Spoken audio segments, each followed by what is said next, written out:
ഒരു യോഗം ചേരുകയും ഈ വിഷയം ചർച്ച ചെയ്യുകയും ചെയ്തു. തീരപ്രദേശത്തുണ്ടായ പ്രയാസങ്ങളും വിശദമായി ചർച്ച ചെയ്തു. കപ്പൽ മുങ്ങിയതിനെ തുടർന്നുണ്ടായ പ്രയാസങ്ങൾ മത്സ്യത്തൊഴിലാളി കുടുംബങ്ങളെ ബാധിച്ചിട്ടുണ്ട്. അവർക്ക് താൽക്കാലിക ആശ്വാസം നൽകണമെന്ന് യോഗത്തിൽ തീരുമാനമായി. തിരുവനന്തപുരം, കൊല്ലം, ആലപ്പുഴ, എറണാകുളം ജില്ലകളിലെ പ്രശ്നബാധിതരായ മത്സ്യത്തൊഴിലാളി കുടുംബങ്ങൾക്ക് താൽക്കാലിക ആശ്വാസം നൽകണമെന്നാണ് കണ്ടത്. ഓരോ കുടുംബത്തിനും 1000 രൂപ വീതവും 6 കിലോഗ്രാം അരി വീതവും സൗജന്യ റേഷൻ നൽകണമെന്നാണ് കണ്ടത്. കപ്പലപകടം സംസ്ഥാന പ്രത്യേക ദുരന്തമായി പ്രഖ്യാപിച്ചിട്ടുണ്ട്. സ്റ്റേറ്റ് സ്പെഷ്യൽ ഡിസാസ്റ്റർ ആയി പ്രഖ്യാപിച്ചിട്ടുണ്ട്. ഡയറക്ടർ ജനറൽ ഷിപ്പിംഗ് വന്നിരുന്നു.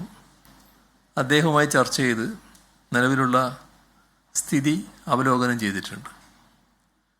മത്സ്യത്തൊഴിലാളികൾ ഏകദേശം 20 നോട്ടിക്കൽ മൈൽ പ്രദേശം ഒഴിവാക്കി മത്സ്യബന്ധനം നടത്തണമെന്നാണ് ഇപ്പോഴുള്ള നിർദ്ദേശം. പോണ്ടിച്ചേരിയിൽ നിന്ന് ഒരു കപ്പൽ അപകടം നടന്ന സ്ഥലത്തേക്ക് തിരിക്കുന്നുണ്ട്.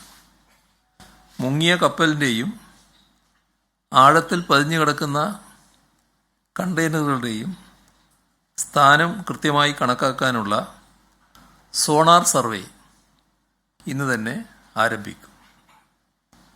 കൃത്യമായി സ്ഥാനം നിശ്ചയിച്ചു കഴിഞ്ഞാൽ അതിനു ചുറ്റും ബോയ ഇട്ട് അടയാളപ്പെടുത്തിയ ശേഷം മറ്റ് സ്ഥലങ്ങൾ മത്സ്യബന്ധനത്തിന് അനുവാദം നൽകുന്ന കാര്യവും ആലോചിക്കുന്നതാണ്. ഒരു പ്രധാന പ്രശ്നം എല്ലാ കാര്യത്തിലും ഉണ്ടാകുന്നതാണ്. ഈ വിഷയവുമായി ബന്ധപ്പെട്ട് പലതരത്തിലുള്ള ഊഹാപോഹങ്ങൾ പ്രചരിപ്പിക്കപ്പെടുന്നുണ്ട്. അവയുടെ പൊള്ളത്തരത്തെക്കുറിച്ച് ഈ രംഗത്തെ വൈദഗ്ധ്യമുള്ളവർ പറഞ്ഞതെല്ലാം നിങ്ങൾ ശ്രദ്ധിച്ചിട്ടുണ്ടാവും. അത്തരം ഊഹാപോഹങ്ങളിൽ ആരും കുടുങ്ങിപ്പോകരുത്. ദുരന്ത നിവാരണ അതോറിറ്റി വ്യക്തമായ നിർദ്ദേശങ്ങൾ നൽകുന്നുണ്ട്. ആ നിർദ്ദേശങ്ങൾ എല്ലാവരും പാലിക്കാൻ ശ്രദ്ധിക്കണം. പ്ലാസ്റ്റിക്കോ എണ്ണയോ തീരത്ത് വന്നടിഞ്ഞാൽ അത് വൃത്തിയാക്കാൻ കൃത്യമായ മാർഗനിർദ്ദേശം ദുരന്ത നിവാരണ അതോറിറ്റി നൽകും. കടലിൽ ഒഴുകി നടക്കുകയോ വലയിൽ കുടുങ്ങുകയോ ചെയ്യുന്ന വസ്തുക്കൾ മത്സ്യത്തൊഴിലാളികളെടുത്ത് ബോട്ടിൽ കയറ്റരുത്.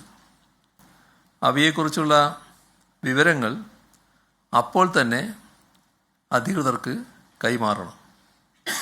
കാൽസ്യം കാർബൈഡ് അടങ്ങിയ കണ്ടെയ്നറുകൾ ഭാരം കൂടുതലുള്ളതിനാൽ കടലിൻ്റെ അടിത്തട്ടിലേക്ക് മുങ്ങിയതായിട്ടാണ് പറയുന്നത്.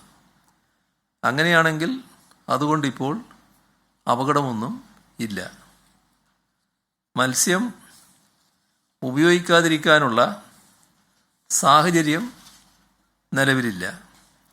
അക്കാര്യത്തിൽ വേണ്ട പരിശോധനകൾ ബന്ധപ്പെട്ട ഏജൻസികൾ നടത്തുന്നുണ്ട്. ഇന്ന് ഡയറക്ടർ ജനറൽ ഷിപ്പിങ്ങുമായി ചർച്ച നടത്തുമ്പോൾ ചീഫ് സെക്രട്ടറി അടക്കമുള്ളവരും ഉണ്ടായിരുന്നു. അതിൽ കണ്ട ചില കാര്യങ്ങൾ, കേരള തീരത്തടിഞ്ഞ എല്ലാ കണ്ടെയ്നറുകളും കസ്റ്റംസിനാണ് കൈമാറുക. നിലവിൽ 20 കണ്ടെയ്നറുകൾ കൈമാറ്റം ചെയ്തു കഴിഞ്ഞു. ബാക്കിയുള്ളവ കൊല്ലത്തേക്ക് കൊണ്ടുപോയി കസ്റ്റംസിന് കൈമാറും. നഷ്ടപരിഹാര ക്ലെയിമുകൾ ഫയൽ ചെയ്യേണ്ടതുണ്ട്. അതിനായി കേരള സർക്കാരിനെ സഹായിക്കാൻ നിയോഗിച്ചിരിക്കുന്നത് ഡെപ്യൂട്ടി നോട്ടിക്കൽ അഡ്വൈസറായ ക്യാപ്റ്റൻ അനീഷ് ജോസഫിനെയാണ്. ഇത് ഡയറക്ടർ ജനറൽ ഷിപ്പിംഗ് അറിയിക്കുകയുണ്ടായി. നഷ്ടപരിഹാര ക്ലെയിമുകൾ ഫയൽ ചെയ്യുന്നതിൽ മറ്റ് സംസ്ഥാന സർക്കാരുകളെ സഹായിച്ച പരിചയം ഇദ്ദേഹത്തിനുണ്ട്. Protection and indemnity P&I insurance agency കൊച്ചിയിൽ ഒരു നാശനഷ്ട ബാധ്യതാ ഡെസ്ക് സ്ഥാപിച്ചിട്ടുണ്ട്. ഈ ഏജൻസിയുമായി ബന്ധപ്പെടുന്ന നോഡൽ ഓഫീസർ ഡെപ്യൂട്ടി നോട്ടിക്കൽ അഡ്വൈസറായ ക്യാപ്റ്റൻ അനീഷ് ജോസഫ് തന്നെയാണ്. ക്യാപ്റ്റൻ ജോസഫിനെ ഈ ആഴ്ച തന്നെ തിരുവനന്തപുരത്തേക്ക് ക്ഷണിക്കുന്നതും എല്ലാ ബന്ധപ്പെട്ട വകുപ്പുകളിലെയും നോഡൽ ഓഫീസർമാരെ പങ്കെടുപ്പിച്ചുകൊണ്ട് ഒരു യോഗം സംഘടിപ്പിക്കുന്നതുമാണ്. ക്ലെയിമുകൾ കൃത്യമായും സമയബന്ധിതമായും ഫയൽ ചെയ്യാൻ ഇത് സഹായകമാകുമെന്നാണ് കരുതുന്നത്. കപ്പലിൻ്റെ ഇന്ധന അറയിലുള്ള ഇന്ധനം ജൂലൈ 3 വിദഗ്ധർ പുറത്തെടുക്കും. അതുവരെയോ അല്ലെങ്കിൽ കപ്പലിന് ചുറ്റും ബയോ സ്ഥാപിക്കുന്നതുവരെയോ കപ്പലിൽ നിന്ന് 20 നോട്ടിക്കൽ മൈൽ ചുറ്റളവിൽ മത്സ്യബന്ധനം അനുവദിക്കാതിരിക്കണമെന്നും അദ്ദേഹം പറയുകയാണ്. അത് നിലവിൽ നമ്മൾ നിർദ്ദേശമായിട്ട് നൽകിയിട്ടുണ്ട്. ജൂലൈ 3 കപ്പലിൻ്റെ അവശിഷ്ടങ്ങളും അതിനടുത്തുള്ള കണ്ടെയ്നറുകളും മറ്റും നീക്കം ചെയ്യുന്നത് കാലവർഷത്തിന് ശേഷം മാത്രമേ ചെയ്യാൻ സാധിക്കുകയുള്ളൂ എന്നാണ് അദ്ദേഹം അറിയിച്ചത്.